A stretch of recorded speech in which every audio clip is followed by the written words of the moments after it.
Welcome back, everybody. So glad you could be with me here today. Walter here at the workbench, and today I would like to begin to break down the glossary of terms used for each of the parts in this typical hand plane, Stanley, Bailey, patent style planes. They can be other brands. More than likely, they carry the same terminology. Now, by the way, I got my last copies of Fine Woodworking. I don't think I'll be getting any more. I think this is the last of my subscription. 322, number 322. I have each and every one of the Fine Woodworking series of magazines. I was a charter member. So,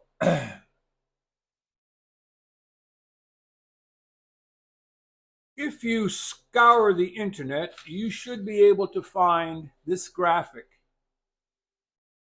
which was put out in Stanley's catalogs from the 1920s and 30s and 40s, showing the parts explosion. This is called an explosion for a typical Stanley iron plane. Now, let it be known that the design, the original concept, came from Leonard Bailey. Okay? Leonard Bailey got the patent.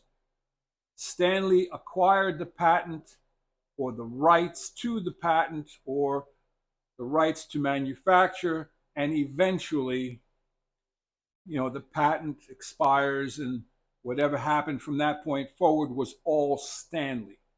But that's why on some older planes you will see Bailey, Stanley Bailey, okay? It was the Bailey patent, and which is absolutely brilliant, okay? It is the sum of all these parts that makes it such a wonderful tool. Now, we're not going to get into a lot today, but be it known that I called this the body of the plane and the soul. And the body had two cheeks, the left and the right cheek. That still stands. But there's also another term called the bed. The bed of the plane is the top portion of the body where everything attaches. The frog attaches, the tote and the knob attach. They attach to the bed. They don't attach to the body, they attach to the bed. That's the proper terminology. And then, as we were speaking not too long ago, we were talking about blades and blade sets, lever caps, cap irons. All right. So you can see in this picture, number 1A is comprised of number 1 and number 2 and number 3. So number 1A is the blade set. Okay? That's your blade set, or your double irons, as they were called. So you had your cutting iron and your cap iron. When they were screwed together,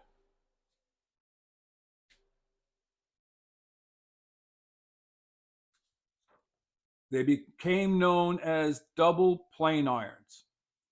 So it was made up of the single plane iron and the plane iron cap and the cap iron screw.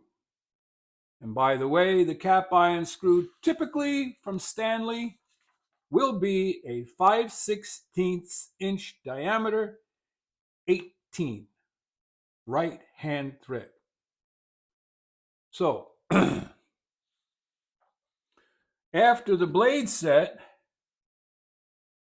you have two other components that sit on top of the frog, and one is your lever cap and the lever cap screw. The lever cap holds the blade set down to the frog, and the screw holds that all down to the frog when the lever is snapped in place. So that's about all I'm probably going to get into today, because this is a long process, but I did want to clarify the main glossary of terms, so that each and every one of us understands what others are saying when they say certain things. So, to conclude, today we talked about the body of the plane, the two cheeks, left and right, the sole of the plane, and in the sole there is a mouth opening. But the bed of the plane is where everything else attaches to, and that's on top of the body. Then, of course, the blade set, which we've talked about. I hope this is helping somebody. I'm going to do a few of these videos. So like, subscribe, and share, and come on back. We're going to go through the whole entire list. There's 6 pages of this. And if you want to follow along in the home version, search the internet for Stanley cast iron plane parts list or images, and you'll find this. Like, subscribe, and share. Walter out.